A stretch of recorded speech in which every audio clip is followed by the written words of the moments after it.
Welcome to Soltron. Today I want to do a comparison of this third-party 3D printed Jetfire upgrade for Legacy Optimus Prime versus the custom one I made out of the original Armada Jetfire, just to see which one's better, especially because I haven't seen anyone review this 3D printed one, so we can go over that so you get a good idea of what you're getting.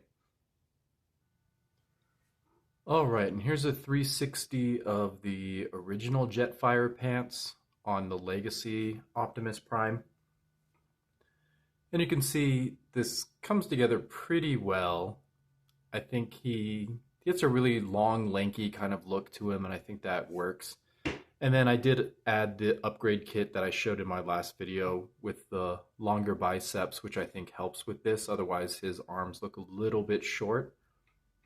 Right now his arms are about the right length. So I think this is a really good look. The legs look long. He looks very, I don't know, athletic. He looks like he'd be very quick. So that's this kit.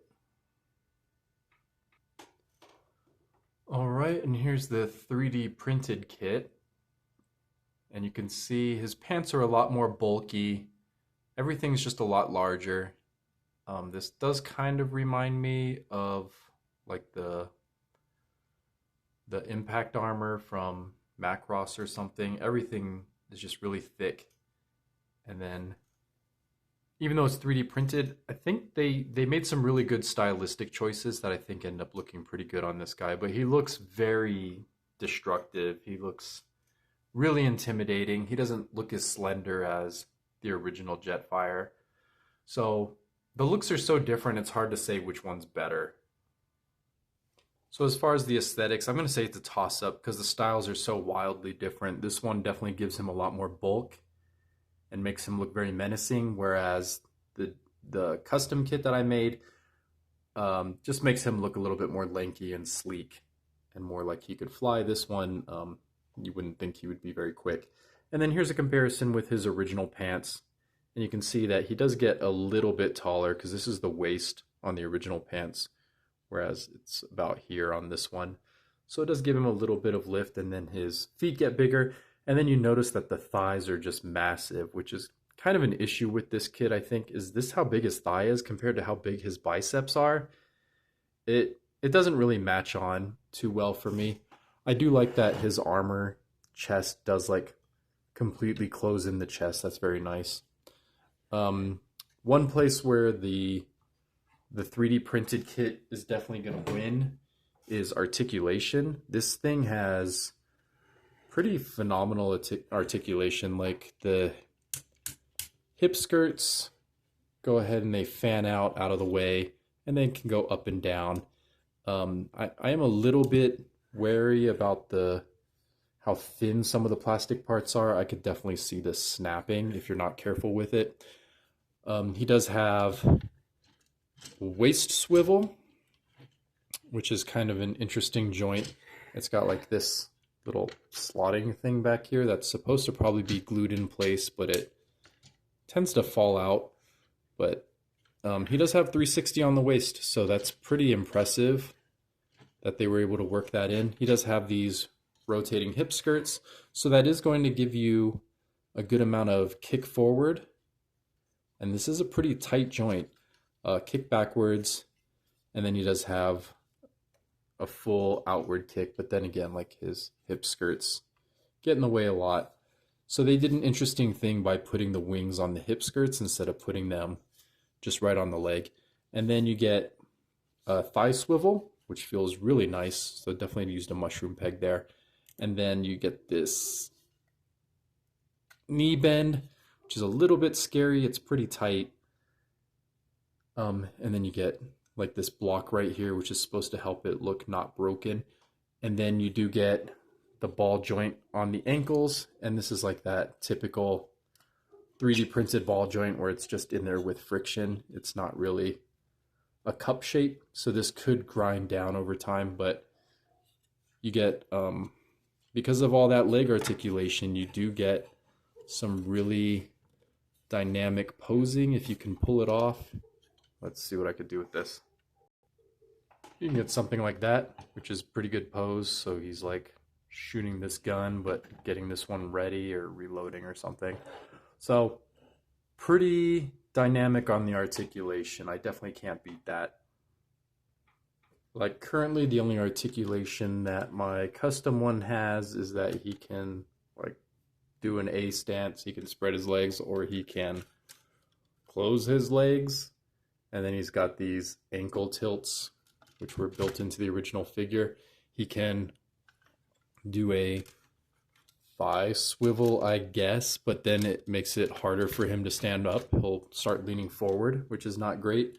So currently this guy does not have any real leg articulation. He's made to just stand there and look good, which I think he can pretty much do, so that's nice. I'll probably work in some knee joints in the future, and then I'll have to tackle how to give this guy hip joints, because that's going to be really tricky because the way he transforms. You can see that a nice little trick this guy can do is he can combine his regular blaster with the Jetfire blaster, so you can get this giant like rifle looking thing. I don't know if he can really pose this across his chest. Doesn't really seem like it. It's more for just like one-handing. I mean, he can sort of get it across his chest, but it's looking pretty awkward. It sort of works. His elbow is just kind of not quite in the right spot, and there's too much arm kibble for this to really pull off. But it kind of works. So yeah, so I'd say that's like a bonus point for mine, is that his weapon can combine, whereas the 3D printed kit doesn't really have any attachment points that you can use. It just looks like this is just a solid piece, basically, no moving parts, nothing too fancy.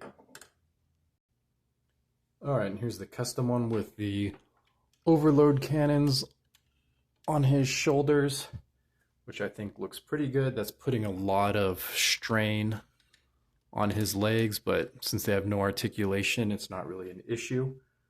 I think that looks pretty good, actually. I think this is going to be a real issue when I start putting articulation in the legs. I don't know if he's going to be able to handle it. And here's how it looks on the 3D printed kit. He's kind of crooked. Fix that up a little bit. Okay, there he is. Now he's straight. So I think this also looks good, and I think the cannons maybe fit even a little bit better because his legs are so thick that these giant cannons kind of match the proportions a little bit better. So I think in this case, I think for the overall super combination, I think the 3D printed kit is actually better. I think everything fits together more nicely because this is so chunky and these cannons up here are so large that it just fits. So yeah, I'm liking this. This looks pretty cool. Of course, the downside is if you do have an overload, you're not going to be able to get these combinations because it requires the trailer to clip on. Well, I guess you could just, never mind, I take that back. You could just put it on like I do. You could just set it in incorrectly where it's just laying on his back. You can see that it's there. And you just basically use this as a little shelf to hold him on. So, yeah, I think this looks pretty good. If you have a stock overload, I think this is the way you need to go. This just, yeah, that looks excellent. I really like that combination. And you've probably seen this in other videos or my other video. This is just being held on. You can see this is Optimus Prime's fists right here. And then it's just this little wedge part on overload is just being held in by his fists being like 45 degrees and being wedged in right underneath his fists. That's it. And you just set the whole thing on top and it just works. It just works very nicely. So you can get that. So yeah, I would say the third-party kit definitely has its charm. And then we're going to go over what sucks about this kit. So the connection is a little bit interesting. It's probably better than my custom. So you get his upper body here. It's connected by, you just yank this whole section off. It's got these two giant holes here and then these two holes down here. So those correspond to these two tabs here and these two tabs here. And then there's another tab here. I'm pretty sure, I feel confident this tab does nothing. I think that's for vehicle mode. But yeah, you just yank him in half and there's enough friction that everything fits pretty well. But as you saw, he can get like sideways. He doesn't fit quite flush. But it's still a pretty satisfying connection. And if you put on like the Jetfire legs I made, like this is the second version.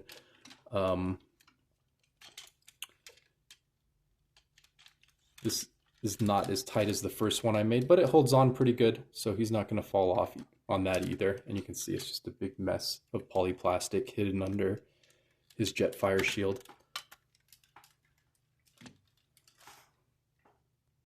But yeah, to get him in vehicle mode, we're just going to go ahead and take this gun, and then none of these other parts are really needed for the shuttle mode.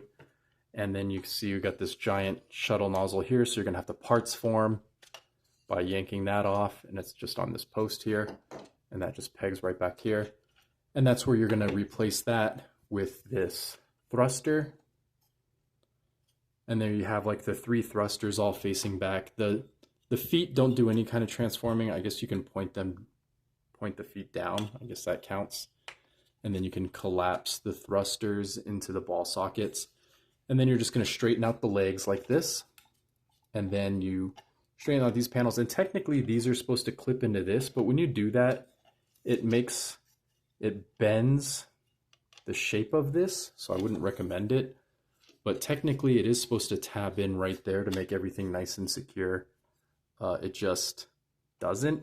And then I'm not a huge fan of this 5mm post holding this 3D printed 5mm post. I don't trust that not to just break in there. But yeah, this is basically your shuttle mode.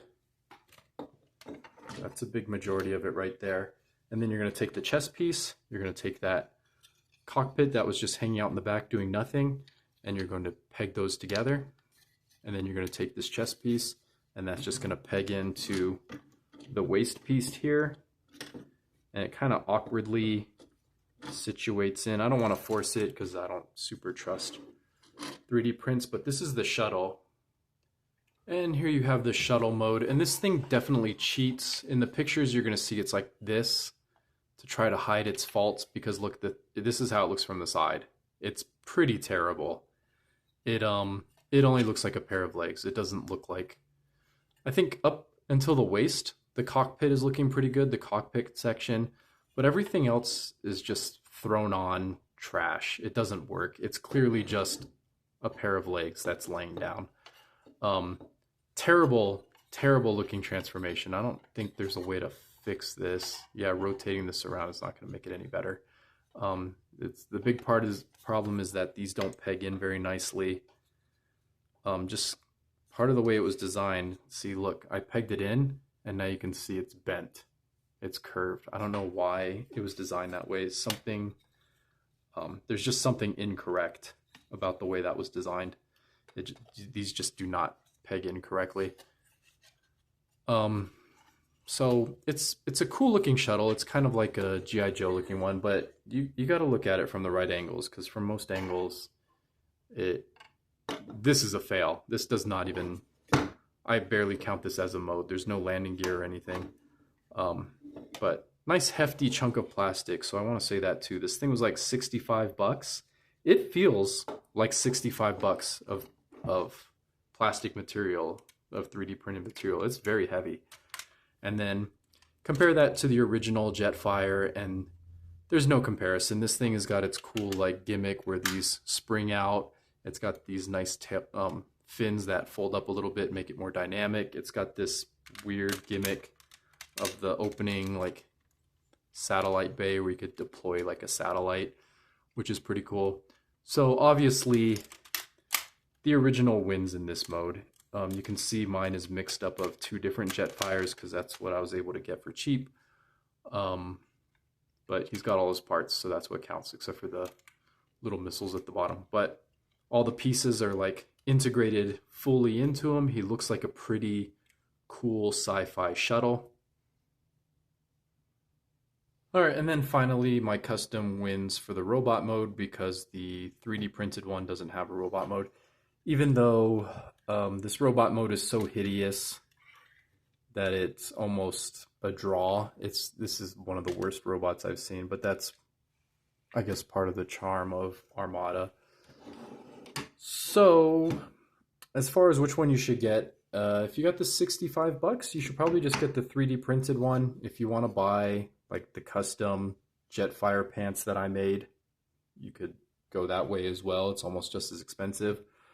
Or you can hope that Hasbro will make a $70 Transformer that's going to become Optimus Prime's pants, but it seems very unlikely. This is pretty niche. So yeah, I would say this is a great buy if you're just going to keep it in robot mode. If you want to have fun with it and transform it, just don't bother. It's not good for that. It's only for the combination. So I haven't seen anyone else do this custom, or this review this 3D print, so I figured I'd do it myself. I'll see you in the next one, and you can check out where to buy this in the description.